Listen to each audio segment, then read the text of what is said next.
Welcome back to the UniTec YouTube channel, and a pleasure to be joined by one of my favorite coaches. I never played for this guy, but I had him as a teacher and interviewed him probably over 100 times, Mr. Steve Pasternak.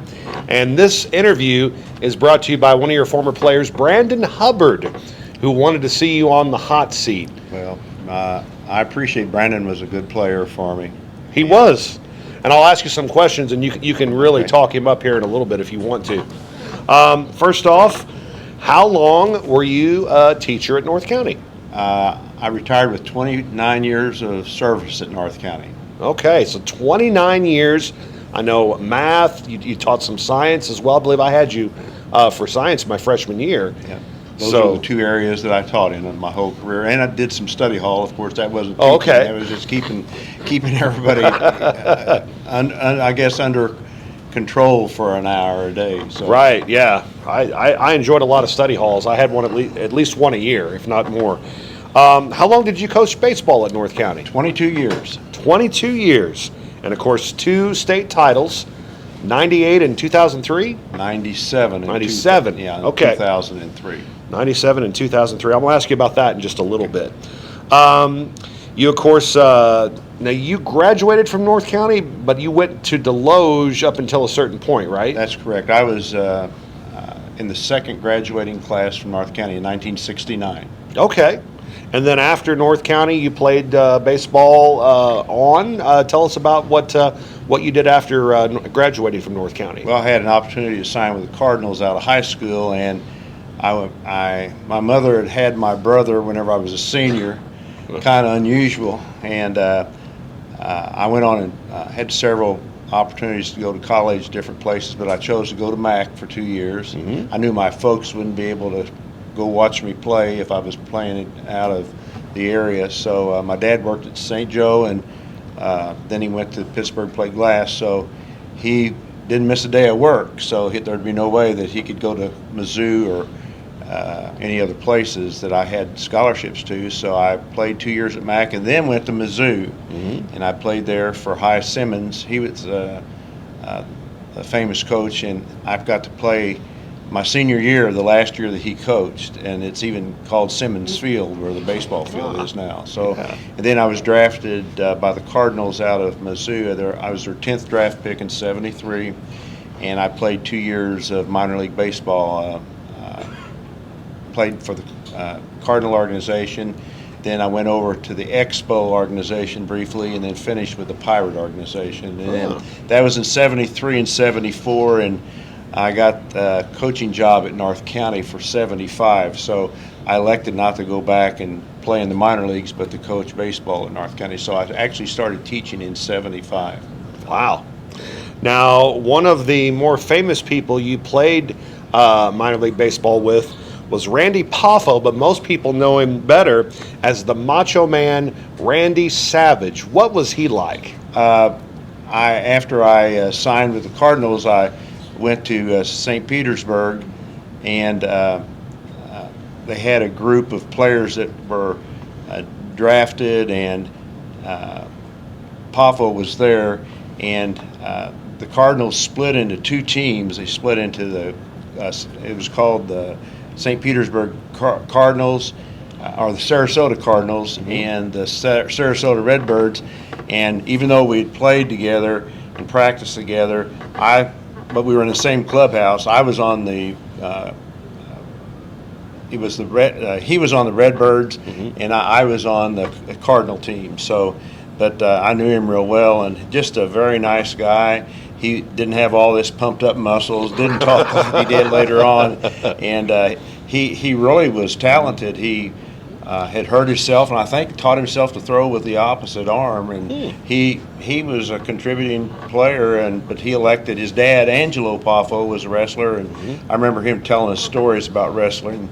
And he, of course, made the famous move and made it probably millions, with his commercials and the wrestling gig that he ran. So very nice guy, but very talented. Yeah. And then his brother was Leapin' Lanny Poffo, right? His dad was in wrestling, Angelo Poffo, and then his brother it was Lanny. Lanny, he got into it also. So very famous. Very famous, and yeah, he snapped into a lot of Slim Jims. That's right. That's right. That's where he made a lot of millions. Yeah, yeah. Now you mentioned your brother Paul, huge wrestling fan, and I guess were you able to introduce him to the Macho Man later? Well, never did, to be honest with you. After the second year, he was playing for Tampa. He went over. The Cardinals released him, and he went over with the Cincinnati organization. And they had, in the Florida State League, they had a team in Tampa. And Gary Myers, who was from Esther, and he had signed with Cincinnati, he was on that team. So he got an opportunity to actually play on the same team with him. And then, we lost contact. I got to talk to him when we would play the Tampa team. I would talk to Poffo, but after that, he got into the wrestling, and I never did see him again. Okay. Outside of the Macho Man, were there any other players that you played with or against in the minor leagues that would go on to become maybe famous? Yes, I played with several, especially in the Pirate organization. Mitchell Page, who used to be the batting coach for the Cardinals. Yeah, yeah. And he was on the team that I played in '74. We won the Carolina League, and we were just loaded. Him and Bill Langford, Miguel Delaney, Steve Nicosia. That's 4 right there, players that made it to the major league. So, yeah, we were pretty stacked. And on the Cardinals, Rasmussen, who pitched for a while for the Cardinals, I played on the same team with him. And I can't remember any others. It's tough to get old. That I'm talking about things that went on, 46 years ago, 47 years ago. Right. So that's a little bit hard to remember everybody. But yeah, there were some guys that made it to the major leagues, which was everybody's. They aspired to do that, but Right. Unfortunately, the biggest majority don't make it. Yeah. Talk about coaching your sons. What was that like? What kind of player was Adam? What kind of player was Pete? And I'm sure they're going to watch this, and we won't ask you which one was better, but maybe they might ask you after they see the interview. Well, both of them were good players, Yeah. and I always said that it's harder. A lot of people think that it's there's an advantage and you get treated better than other players, but you don't. They had Right. to go home with me at night, and it could be pretty tough. So I always did tell them. I said, you can't be as good as somebody else. You have to be better, and if you're good as, then somebody's going to say, well, you were playing your kid because it was your kid. So it was tough, I know, to have to play for me, but they were both good players, and they didn't cause any problems. And Pete went on, and Adam actually went on to down at Southwest, and he had a presidential scholarship because of he was a very good student, and he was a backup kicker down at Southwest. But he told me one day, he said he had to still, even though he was a kicker and a backup kicker, he had to get up at 6 in the morning and lift weights and then go to practice and come back at do his work. And he was in a accelerated program there, and he told me one day, he said, Dad, something's got to give. I know that I'm not going to be a pro football player, but I know I want to be a doctor. So he gave it up after 2 years and went on, and that's what he's a doctor. And Pete went on. He was actually, if you want to say the baseball player, he went on and played in college baseball. Unfortunately, he had to have Tommy John surgery, and that when he was at Arkansas State, and it played its toll on him, and he had to just get out of baseball. You coached against a lot of really good coaches in your day. Who were some of your favorite coaches to coach against? Well, I went to school with Dave Cramp, and he was a year ahead of me, but he always had good teams at Farmington. Stan Walden had nice teams at Farmington. Mike Bouchard, which was a foe from Central, he had a state championship team, I know, and he had some awful good players, Bo Kennedy and Mark Baker, and I hate to miss anybody, but those two stand out. And then we were always in a dogfight with Whitey Lawson's teams from Potosi, and they always put a good team on the field, and we, it was always a competitive game, and those are some of the coaches are standouts to me. Right, and David Cramp back with the Farmington Knights again. Yes. Could you imagine coaching right now? Would that be something that you would want to try? Well, I had thought about it, and especially after I read that Cramp and Terry Noble was doing it in basketball, and I'm sure that they, I don't think that you actually lose the knowledge of coaching. Right. Everything has changed as far as,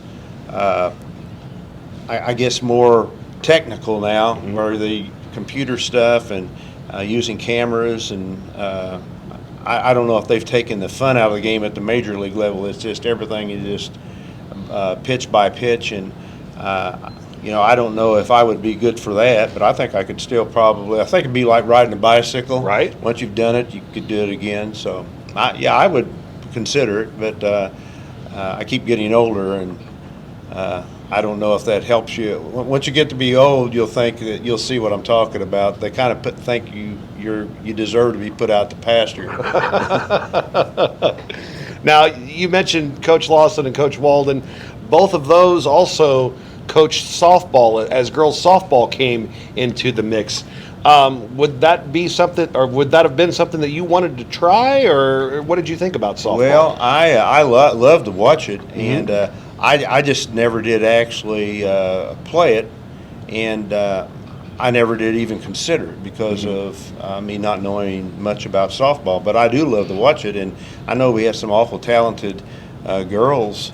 My dad, I think he played back in, he graduated from Deloge High School, but I think they actually had a softball team. They did, and won a state title. That's what I was going to say. In the whole Deloge and Bonne Terre school district, I know we had two state championships. I know Matt Haug had a state championship the same year that we had it in '97, and with a different set of athletes. So that's pretty uncalled for, because usually your best players play, if they play football, they usually are in baseball, and track can lose a lot of players to baseball and vice versa. But at that time you could only play one sport. Right. So it's not like it is now. So it was uncalled for. Matt went on, and he had a state championship team with a separate set of athletes, and very, very, very good accomplishment for both of us. Absolutely. Let's see. You probably get this question a lot. I know I asked it to you back in the day when I was a radio guy. If your two state championship teams played each other, 97 and 03, who would win? Well, it's very hard to. I'd hate to bet on it. Let's just put it that way. If they could play at the same time, but once the '97 team got to be 6 years older, I'd put my money on the 03 team, because the other guys.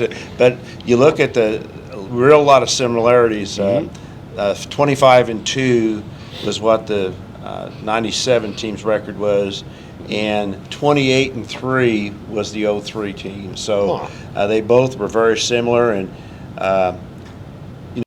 had dominant players, and I mean, those guys played like men. And I don't know if I've followed a few baseball games. Pete was coaching for a while down in Arcadia Valley, and I'd go to some games. But the players back then, looked bigger, and they were just phenomenal athletes. And Brandon Hubbard, he played on that '97 team, and I remember a play that he made down in Kennett. We ended up winning the ball game. Dan Smith pitched a shutout, a 1-0 shutout, and one of the Lions twins, the Lions twins were the best players on Kennett's team, and hit a shot to right with a man on second, and Hubbard made a leaping catch and saved the game for us, and the 1-0 stood up. And I'm thinking back, Jared Mahurin made a nice catch over his shoulder in left field, and we went it on a squeeze play in the first inning. Wow. And so squeezed to run in, and it held up. So, those guys really phenomenal. I'm thinking, well, you're talking about players that weren't on this. Here's an example. Jim Rasnick, he pitched early on I think he graduated in '80, but Jim Rasnick, the first game of the season against St. Vincent, the first guy up gets a hit, and then he hits a player, and then he strikes 21 out in a row. So I think maybe he mixed in it, but 21 outs, the next 21 outs were strikeouts by Jim Rasnick. So that tells you how dominant a pitcher he was. Yeah. He went on and he played pro ball, and I had 5 players that played pro ball that I had coached. So had some very dominant players. Absolutely. And what another cool thing, too, about both of those state championship teams, you had a couple of Pasternaks, one on each one. You had a couple of Hubbards, one on each one, and I believe a couple of Holseys on each one, too. So there was, like, families involved with both of them. That was really neat. Well, and a lot of the what contributed to a lot of their success is they played during the summer together. And we're talking about Mike Cole and Scott Hubbard and my son and Alex Winter, and you just go Adam Howard, and all these players knew one another on the '97 team. Always believed in being strong up the middle and good pitching, and if you had a good pitching and a catcher that could handle the pitcher, you're going to win a lot of ball games if good pitching, throwing strikes. And up the middle, I think back in the '97 team, Ryan Wigger and Brandon Hubbard, those guys were as good as they got in the middle. Brandon played second and Wigger played short, and they'd played together from the time they were little. Right. And so they knew where one another was going to be, and they could turn double play slick as anyone, and it really helped playing together during the summer. What was your best battery that you coached, pitcher and catcher combo? Well, we I know you had some good ones. We had some good ones. We were lucky to have some very dominant pitchers. I'm looking back. I said Rasnick. He went on and he played in the Philly organization, and Brad Blunt. Yeah. He went on and played in the Cardinal organization, and Darrell Coulter. He was after that. He played in the Phillies, and Dan Smith. He played in the Detroit organization, and then finally Adam Howard. I think he played with the Marlins. But there's 5 guys right there, and they all pitched too. So not only were they good athletes in different sports, but I mean they were good baseball players. And the batteries, as far as I'm looking back. P.J. Jones was an excellent. He handled Dan Smith, and he was very good running the whole show for me. And he was the general out on the field, and what he said went. Right. And he done an excellent job. The 3 pitchers on that team, Dan Smith was, I think, 10-1. Jeremy Howell was 8-0, and Kyle Rickard was 6-0. So there's 3 pitchers made up 24 of the 25 games that were won. So PJ caught a lot of good pitching. Yeah, he did. And you go on, and Mike Cole, he was, of all the players I had, probably Cole was the most dominant. He was 28-1 in his high school career, and he lost a 6-5 decision against, I think it was Potosi, and he won 11 ball games that year. We won the state championship in '03, and he was just dominant. I've never coached a player that was so dominant. I mean, when he went out on the field, we knew we were going to win.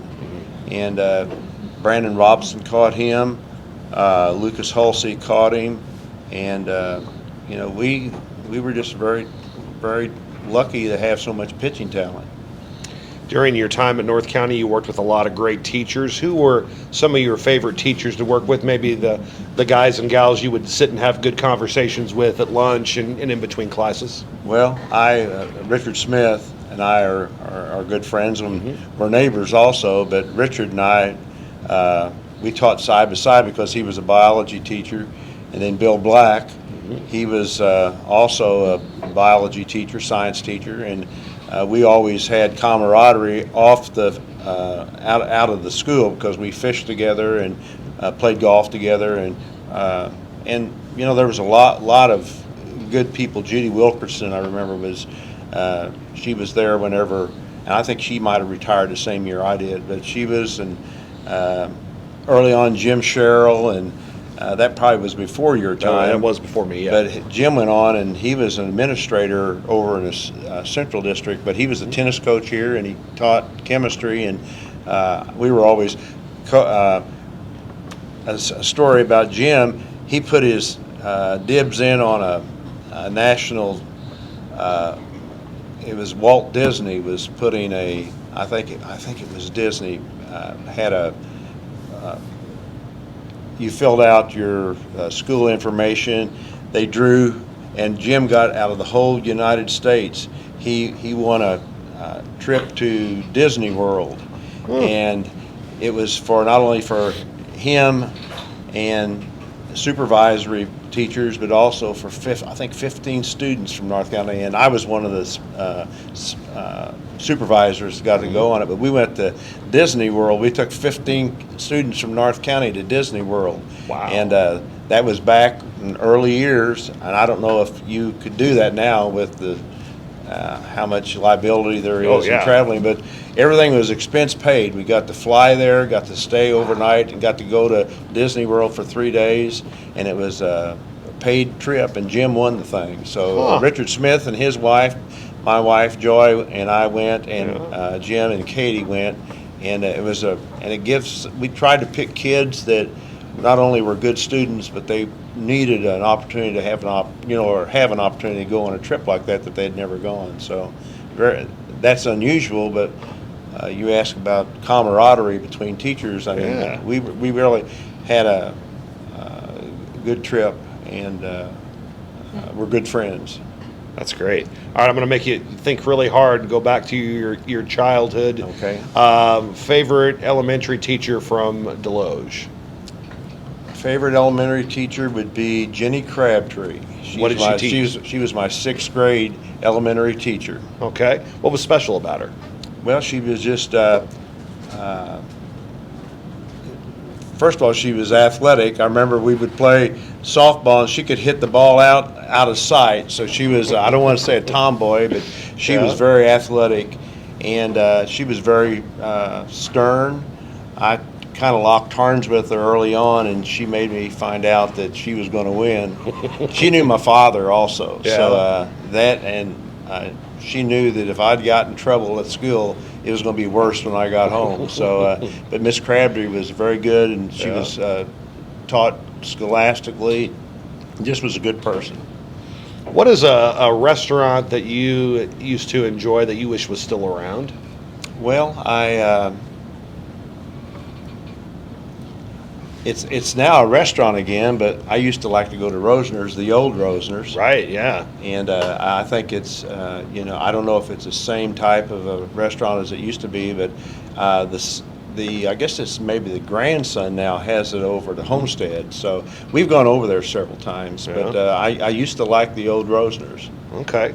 What about Dunk's and Lucy B's? Did you go to those places? Yes, I did. And Dunk's, you could get a hamburger for a dime. Right. My dad would give me a quarter for lunch, and Deloge High School let out, and you could go downtown for lunch. It was open lunch, and you could go to Dunk's, and you could get a hamburger and a soda, and I think it was 20 cents. Wow. And I'd have a nickel left over, and I could go buy an ice cream cone at Vinker's Drugstore for a nickel. But that's been a long time back. But I grew up on 5th Street, which is P Highway going through Deloge, and your dad's family lived a street over on 4th Street, it was called. And I know your dad's a little bit older than I, but those were good times. And him and his brother Albert, I remember whenever I was growing up that they were the big kids in the community, or for us in our neighborhood. And your Uncle Albert used to throw baseball. I was little, and I'd always think, man, that ball's not. He'd throw high flies to us, and I think, man, that thing's going out of sight, you know. And him and your dad, they also, you know, went to Deloche High School, and I'm sure that they've used dunks a lot also. Oh yeah, absolutely, absolutely. We'll get you out of here on this, sir. Oh wait, I got one more. Who would play you in a movie? What famous actor would play Steve Pasternak in the Steve Pasternak story? Oh, maybe Kevin Costner. Kevin Costner, always a solid pick. Yeah, I can see that. And I enjoy his work and have watched several of his movies, so maybe Costner. Costner would be a good one. All right, last question. You're going back to your sophomore year. You're getting ready to come to UniTec. What class would you like to take here? Well, my dad was a journeyman machinist and a journeyman welder, so it'd probably be one of those two classes. Okay. Either be a machinist or be a welder. And at Mizzou, where I went to, I got my degree, but I had a welding class, but my degree was in agricultural economics. Really? So I took welding, but I took that just because of my dad. Awesome. Fantastic. Good to see you. Glad you're doing well. Thanks so much for joining us on the Hot Seat, Jason, sir. thank you very much. All right, Steve Pasternak joining us here. This Hot Seat edition brought to you by Brandon Hubbard. Please like and subscribe for more fun videos.